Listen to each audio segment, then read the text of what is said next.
Hello friends, welcome to you all in my YouTube channel English Mashup. So guys, आज मैं आपको जो मेरा कल का टॉपिक था आपका कि मैं सबऑर्डिनेट क्लॉज के आपको कुछ टाइप्स बताऊंगी। तो कल की वीडियो में मैंने आपको सबऑर्डिनेट क्लॉज का एक टाइप एडवर्ब क्लॉज पढ़ाया था। आज मैं उसका दूसरा टाइप नाउन क्लॉज आपको बताऊंगी कि नाउन क्लॉज कैसे यूज़ होते हैं, वो क्या होते हैं और वो सेंटेंस में वो किस तरह से आइडेंटिफाई करने हैं। आज की वीडियो में मैं आपको ये सब बताऊंगी। सो गाइस, चलते हैं इस जर्नी पे। Noun clauses, definitions, uses and examples. सबसे पहले आता है what is a noun clause. तो noun clause is a type of dependent clause that function as a noun। ये डिपेंडेंट क्लॉज का एक टाइप है और एक नाउन की तरह ही सेंटेंस में फंक्शन करता है। Noun clauses typically begin with relative pronouns like which, that, who and subordinative conjunctions. Clauses जो मैंने आपको बताया था लास्ट भी, वो सबऑर्डिनेटिव कंजक्शन से स्टार्ट होते हैं। यहाँ पर भी नाउन स्टार्ट होता है, बस आपको आइडेंटिफाई करना है किस तरह से उनका यूज़ होता है और कैसे हम उनको आइडेंटिफाई करेंगे। तो यहाँ पे कुछ एग्जाम्पल्स हैं। She mentioned that she would be late. उसने मैंशन करा, बताया कि शी वुड बी लेट, यानी शी ने मैंशन करा कि वो लेट हो सकती है, यानी यहाँ पे नाउन एक्शन कर रहा है। Which ever cake you choose will be a hit. जो भी केक तुम चूज़ करोगे विल बी अ हिट, मतलब वो पॉपुलर हो जाता है या वो फेमस हो जाता है। तो यहाँ पे एक नाउन की हम बात कर रहे हैं कि नाउन जो भी तुमने केक चूज़ करा वो पॉपुलर हो जाता है। तो नाउन क्लॉज क्या है? It is a function as a noun and noun clause do not tell the whole story. वो पूरी स्टोरी हमें सेंटेंस पढ़ के नहीं पता चलता है, but to make sense a noun clause must be paired with an independent clause which can stand alone syntactically।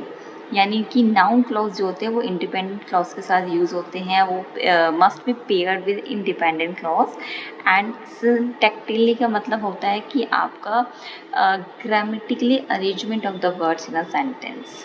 Okay, अब मैं आपको बताती हूँ कि नाउन क्लॉज कैसे कैसे यूज़ होते हैं सेंटेंस में।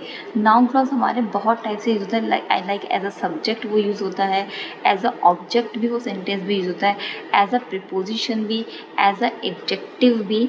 तो इस तरह से बहुत तरीके से नाउन क्लॉज जो है वो सेंटेंस में यूज़ होता है। यहाँ पे कुछ चीज़ें मैं आपको बताऊँगी जो कि बहुत पॉपुलर हैं, जो भी एग्जाम्स में आपसे पूछी जाती हैं। अब noun clause as a subject. A noun clause can be the subject of a sentence, means की performing an action or being described.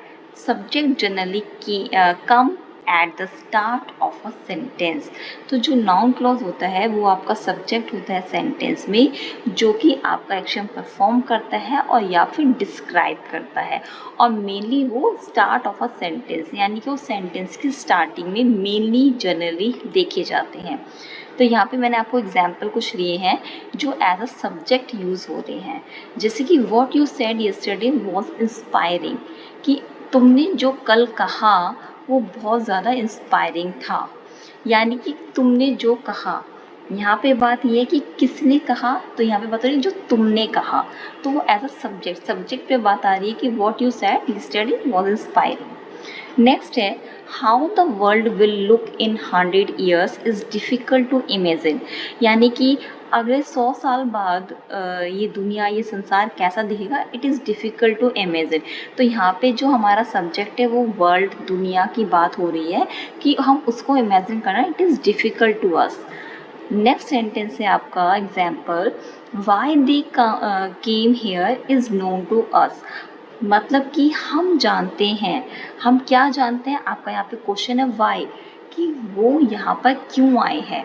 तो यहाँ पे हमारा नाउन क्लॉज से हमें पता लग रहा है आंसर कि हम जानते हैं वो क्यों आए हैं, हमें एक वाई का आंसर मिल रहा है, यानी कि उन्हें पता है कि why they came here is known to us. Next आपका आता है noun clause use as a object in the sentence. अभी जो मैंने आपको पहले बताया था वो एज अ सब्जेक्ट यूज हो रहा था, अब noun clause as a object in a sentence. तो it is use as a several ways. They can directly receive the action as direct object, यानी कि जब ऑब्जेक्ट के as a object noun clause use होता है तो it means वो directly receive करता है action by the direct object. मैं आपको यहाँ एग्जाम्पल के थ्रू समझाती हूँ। The detective determined that the butler was a culprit, यानी कि द डिटेक्टिव डिटरमाइंड ये आपका डायरेक्ट ऑब्जेक्ट है, ठीक है, और डायरेक्टली रिसीव एक्शन करा है that the butler was a culprit. Butler क्या होता है? मेल चीफ सर्वेंट, जो मतलब घर में एक हाउस होल्ड का मतलब जैसे हमारे यहाँ होती है नॉर्मली मेड, वो हम बोलते हैं, ऐसे बटलर भी मेल सर्वेंट होता है। तो डिटेक्टिव ने सीधा बताया, डायरेक्टली बताया कि क्या बताया उन्होंने कि बटलर ही कल्प्रिट है, बटलर ही दोषी है, अपराधी है। Next example, the artist explained that her painting was inspired by a dream। तो यहाँ पे डायरेक्टली रिसीव कर रहा है एक्शन कि आर्टिस्ट ने एक्सप्लेन करा कि जो उसकी पेंटिंग है वो किससे इंस्पायर्ड है? By a dream. तो आपको यहाँ पे पता चलेगा कि डायरेक्टली रिसीव हो रहा है action as a direct object. Okay, next आप आता है noun clause versus relative clause. आपको पता है, मैंने भी आपको बताया कि noun clause as a preposition, as a adjective, as a object, as a subject बहुत वेरियस टाइप में यूज़ होता है। यहाँ पे मैंने आपको बताया वर्सेस रिलेटिव क्लॉज, क्योंकि रिलेटिव क्लॉज कहते हैं बेसिकली एडजेक्टिव क्लॉज। तो नाउन क्लॉज और रिलेटिव क्लॉज में कन्फ्यूज़न ना हो, इसलिए मैंने यहाँ पे आपको थोड़ा समझाने के लिए, क्योंकि they look similar to relative clause, क्योंकि both type of clause begin with relative pronoun, क्योंकि दोनों तरह के ही क्लॉज क्या होते हैं, वो रिलेटिव प्रोनाउन से स्टार्ट होते हैं, है ना। और दोनों ही तरह के क्लॉजेज में सब्जेक्ट और वर्ब होता है। एंड बट बस डिफरेंस क्या है कि जो रिलेटिव क्लॉज होते हैं वो फंक्शन एज अ एडजेक्टिव करते हैं सेंटेंस में रादर देन नाउन। तो रिलेटिव क्लॉज मैंने आपको पहले ही बताया कि वो एज अ एडजेक्टिव, यानी वो एडजेक्टिव क्लॉज ही हम उन्हें बोलते हैं, और एडजेक्टिव आपको पता है जो डिस्क्राइबिंग वर्ड्स होते हैं। तो रिलेटिव क्लॉज जो होता है वो फंक्शन जो करता है सेंटेंस वो एडजेक्टिव के फॉर्म में करता है रादर देन द नाउन। तो in the other words you can say that कि noun clause could completely replace another noun. तो जो नाउन क्लॉज होता है वो अनदर नाउन को रिप्लेस कर सकता है कम्प्लीटली। ओके, तो यहाँ पे मैं आपको एग्जाम्पल के थ्रू आपको एक्सप्लेन करती हूँ। The wisest among us, those who invested at a young as will retire early. तो यहाँ पे आपको बताया जो वाइजेस्ट कौन है हम में से, जो बहुत ही अर्ली यानी यंग एज में इन्वेस्टमेंट कर लेता है अपने रिटायरमेंट के लिए। विल रिटायर अर्ली, वो जल्दी रिटायर हो जाते हैं। तो इसका मतलब यहाँ पे क्या है, जो आपका फ्रेज है द वाइजेस्ट एमंग अस, अगर हम उसको हटा देते हैं, अगर हम उसको डिलीट कर देते हैं, रिमूव कर देते हैं, तो जो आपका नाउन क्लॉज है, नाउन क्लॉज आपका स्टार्ट होता है दोज यानी कि रिलेटिव प्रोनाउन से स्टार्ट है, वो आपका पूरा रोल फुलफिल करता है without ruining the structure of the sentence. यानी कि वो स्ट्रक्चर जो आपका सेंटेंस का स्ट्रक्चर है उसको कोई भी बेकार या उसको रूल नहीं होने देता है। वो जो भी उस क्लॉज की फुलफिलमेंट होती है वो फुलफिल होता है, वो उसको पूरा रोल प्ले करता है। अगर हम वाइजेस्ट एमंग अस को हटा देते हैं तो भी, यानी कि वो कंप्लीटली रिप्लेस कर लेता है नाउन को। अब रिलेटिव क्लॉज क्या होते हैं, वो they can not replace the noun, they modify, वो नाउन को रिप्लेस नहीं कर सकते relative clause. Example, I admire people who were smart enough to invest at a young age. यहाँ पे हु से आपका रिलेटिव क्लॉज स्टार्ट हो रहा है। सेम लाइक दैट मैंने बोला था कि वो रिलेटिव प्रोनाउन से स्टार्ट होता है, ऐसे ये भी ही रिलेटिव प्रोनाउन से स्टार्ट हुआ है। बट यहाँ पे अगर हम जो पीपल जो नाउन है उसको हम डिलीट करते हैं, तो जो आपका रिलेटिव क्लॉज है they could not replace it from a grammatically complete sentence. यानी कि अगर मैं पीपल वर्ड को डिलीट कर दूँ, हटा दूँ, तो ग्रामेटिकली ये सेंटेंस कंप्लीट सेंटेंस नहीं माना जाएगा।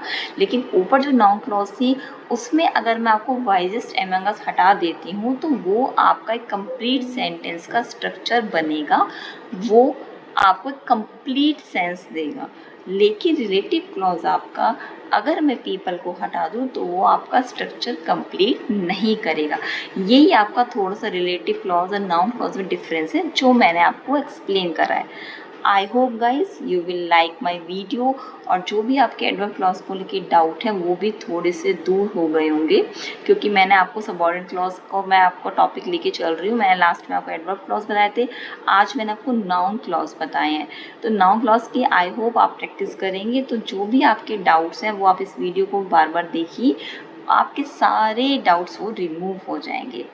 Okay, so guys, thank you so much to watch my video. Please subscribe my YouTube channel English Mashup. Thank you. Bye bye.